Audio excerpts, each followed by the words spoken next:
Hey guys, welcome back again to the channel Commerce Gang. Now we will continue our discussion in this video. English में गाली देने वाले लगते cool, Hindi में देने वाले लगते इन्हें फूल।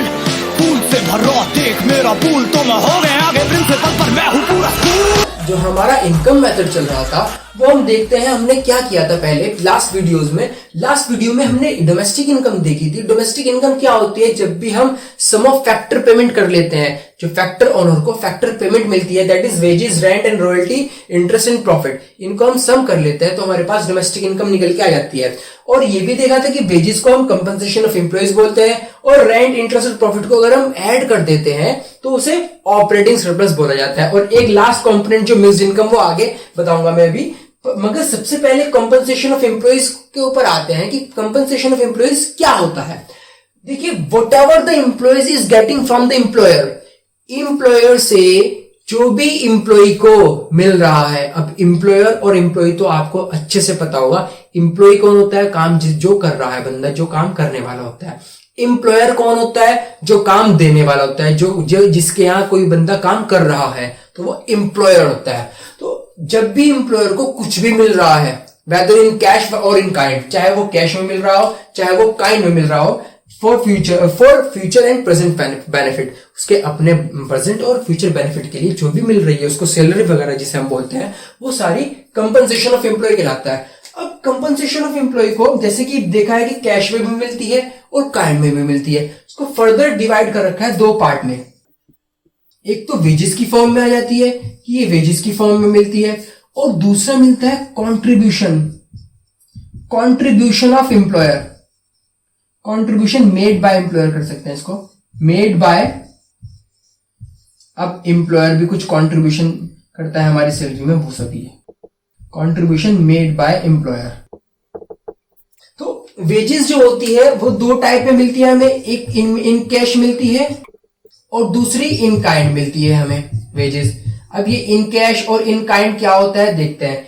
इन कैश का मतलब होता है जो हमारी बेसिक सैलरी होती है, जो हमारी बेसिक पे होती है, तो वो इन कैश हो जाती है। जो भी हमें इन हैंड अमाउंट मिलता है ना, वो हमारी कैश में जो भी अमाउंट मिलता है वो बेसिक पे, वो इन कैश में वेजेस मिलती है। और इसके अंदर एक वर्ड और होता है जिसे हम बोलते हैं अलाउंस। तो ये अलाउंस क्या चीज है? अलाउंस का मतलब किसी भी स्पेसिफिक पर्पस के लिए जब एम्प्लॉयर कोई अमाउंट पे करता है हमें, तो वो अलाउंस कहलाता है उसको। जैसे कि हमें न्यूज़पेपर अलाउंस मिलता है, लंच अलाउंस मिलता है, ट्रैवल अलाउंस मिलता है। इसका एग्जांपल, इसको पहले डेफिनेशन लिख देते हैं क्योंकि साथ साथ आप नोट्स भी बना रहे हो ना।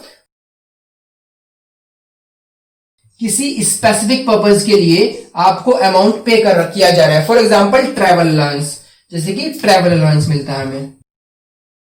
तो ये अब इसको जो एग्जांपल से समझते हैं, मान लीजिए आप जो है किसी भी कंपनी में जॉब करते हैं, तो आपका घर और जो आपका जॉब पोजीशन है वो बहुत ज्यादा डिस्टेंस पर है और आपको वहां से आने में, आपकी जॉब पोजीशन पर जाने में बहुत ज्यादा पैसा लग जाता है, तो आपको उसका ट्रैवल अलाउंस मिल जाएगा। या फिर ऐसा कह सकते हैं कि भाई अगर आपको लंच करने में प्रॉब्लम होती है कि लंच नहीं मिल पाता है आपके जॉब पोजीशन के आसपास, तो वहां पर आपको कंपनी लंच प्रोवाइड कर देती है, वो लंच अलाउंस मिल जाता है। तो ये सारे अलाउंस जिसे हम हिंदी में भत्ते भी बोलते हैं, ठीक है ना। तो ये हमारा इन कैश होता है जो हमें मिलता है। अब हम इन काइंड की साइड आते हैं। इन काइंड क्या होता है?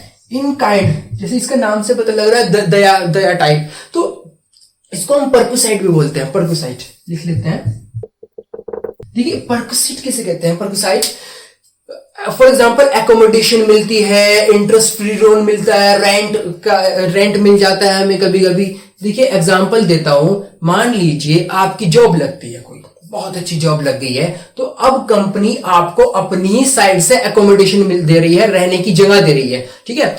अब अगर आप उस रहने की जगह को एस्टिमेट करें कि अगर मैं यहां पर इस घर में अपने ही रेंट से रहता या अपने ही परचेज करता, वो कितना अमाउंट होता, तो जो उसका एस्टिमेटेड अमाउंट होता है ना, तो वही इन कैश और परक्विसाइट, इन काइंड और परक्विसाइट कहलाता है।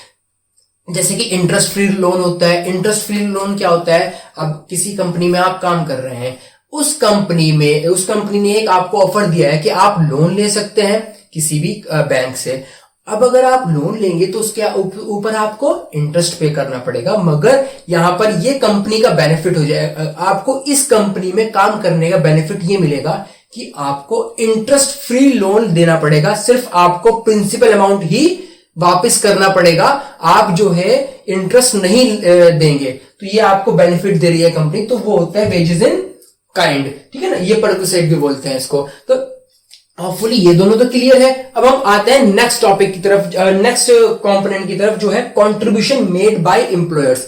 ये कंट्रीब्यूशन मेड बाय एम्प्लॉयर्स क्या होता है, इसको एक और नाम से पहचाना जाता है, और का दूसरा नाम भी लिख रहा हूं मैं, contribution made by employer in social security scheme.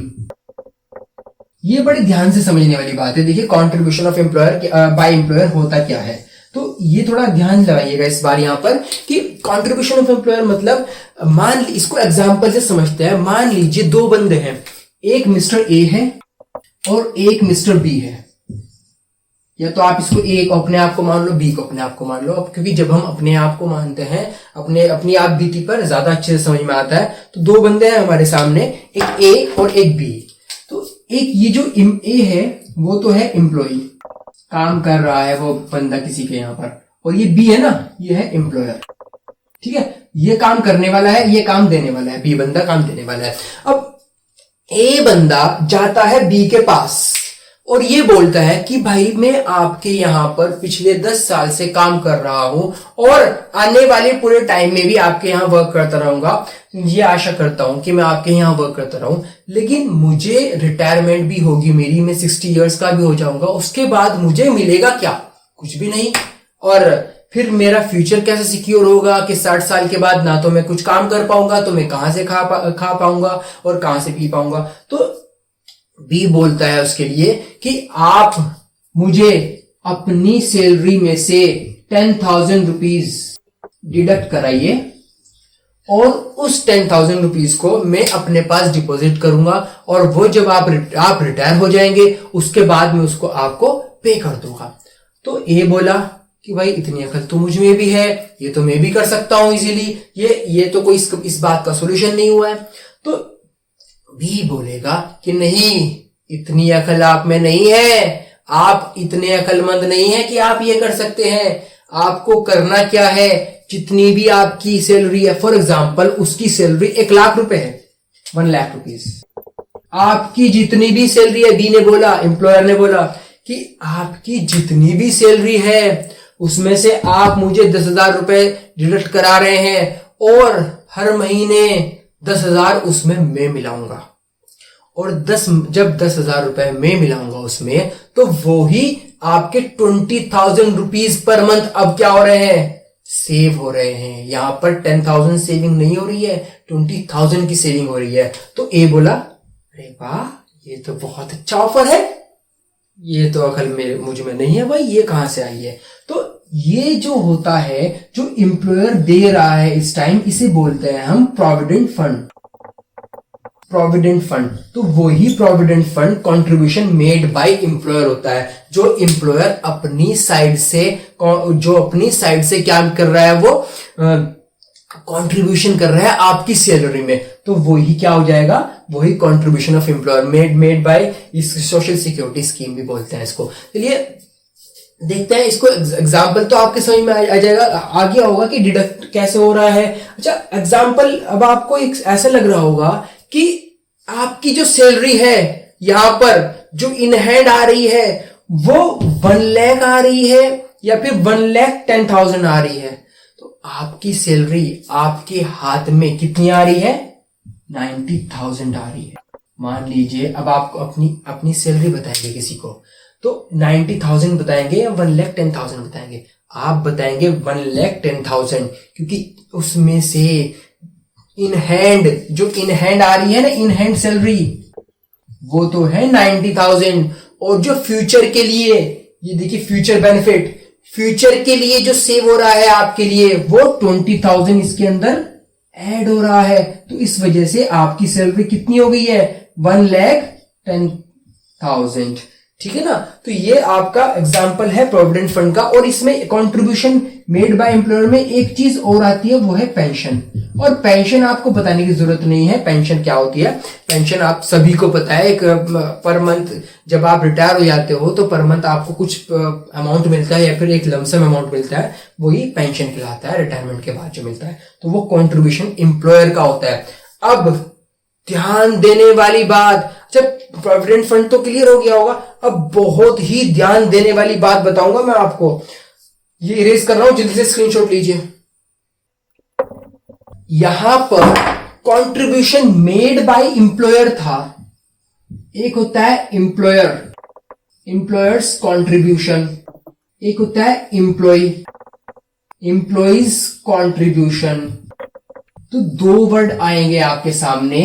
Employers contribution को हमें लेना है, यहां पर हम हमेशा एम्प्लॉयर्स, ध्यान रखना है वाली बात, एम्प्लॉयर्स कंट्रीब्यूशन को हमें ऐड करना है, एम्प्लॉइज कंट्रीब्यूशन को हमें छोड़ना है, because it is already included. जो भी एम्प्लॉय का कंट्रीब्यूशन हो रहा है उसको वेजेस की फॉर्म में मिल चुका है। और एम्प्लॉयर्स का कंट्रीब्यूशन होता है जो एम्प्लॉयर्स अपनी साइड से उसको ऐड कर रहा है उसकी सैलरी में, तो वही क्या होता है, एम्प्लॉयर्स कंट्रीब्यूशन होता है। That's why it is included and it is not included. ये बहुत ध्यान देना है आपको। एम्प्लॉइज और एम्प्लॉयर, इसमें बच्चे हमेशा करके कंफ्यूज हो जाते हैं और वहां पर क्या कर देते हैं, तबाही, गलत क्वेश्चन, आंसर बिल्कुल रॉन्ग। तो ये जरूरी याद रखने वाली बात है। और ये होता क्यों है ये भी आपको अच्छे से पता लग गया है, क्योंकि एम्प्लॉइज का कंट्रीब्यूशन ऑलरेडी इंक्लूड होता है। एम्प्लॉयर्स का कंट्रीब्यूशन क्या होता है, ये एम्प्लॉयर्स बाद में देता है, इस वजह से